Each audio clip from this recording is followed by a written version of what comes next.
Dans tous les pays, il y a des initiatives porteuses d'avenir. Et le but d'une réunion comme celle-ci, c'est de pouvoir les mettre en valeur, que nous puissions ensemble nous en inspirer. Non, le monde rural ne doit pas être à l'écart, mais doit jouer un rôle. Et il a un rôle à jouer. J'ai souhaité participer à cette journée parce que d'abord je trouve que c'est intéressant que sur les territoires on se questionne sur les nouveaux modes d'investissement de la ruralité et puis j'ai trouvé que le lieu était symbolique. Je vous rappelle qu'ici nous sommes dans l'ancienne halle au Chasselas à Pressas, donc là on est vraiment au cœur de la ruralité, au cœur des territoires.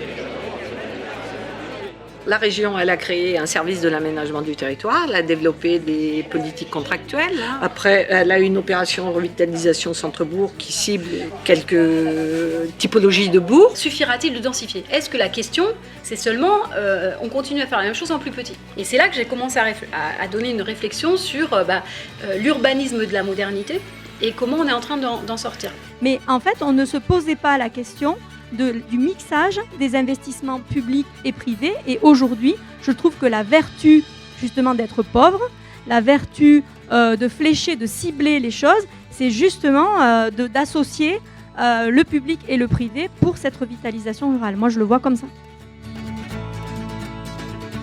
On a besoin en fait de remonter des expériences, des expérimentations, de faire du benchmarking comme on dit, parce que la ruralité elle peut pas se permettre d'avoir des échecs en permanence et les maires ils investissent beaucoup, ils passent beaucoup de temps, donc il faut pas qu'il y ait un échec au bout.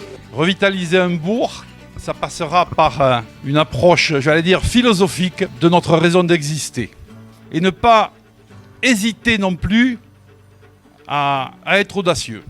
Tout ce que je raconte, les gens le savent. Je leur raconte finalement leur histoire. Mais je raconte aux ruraux l'histoire des campagnes. Il y a besoin de reparler de la mémoire et de l'espace pour se réancrer. Et tout d'un coup, en fait, des choses qu'on connaît, ça prend un autre sens. Et puis on se dit, ah oui, j'ai compris où je suis et maintenant je peux agir.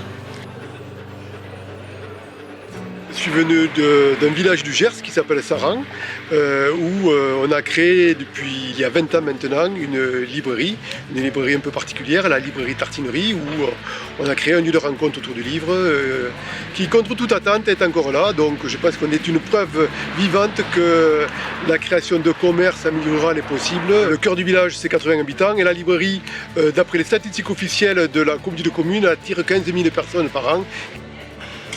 Les campagnes là-dedans, eh bien, vous voyez qu'il y a un potentiel très important sur tous les apports des sociétés paysannes qu'on va pouvoir recycler.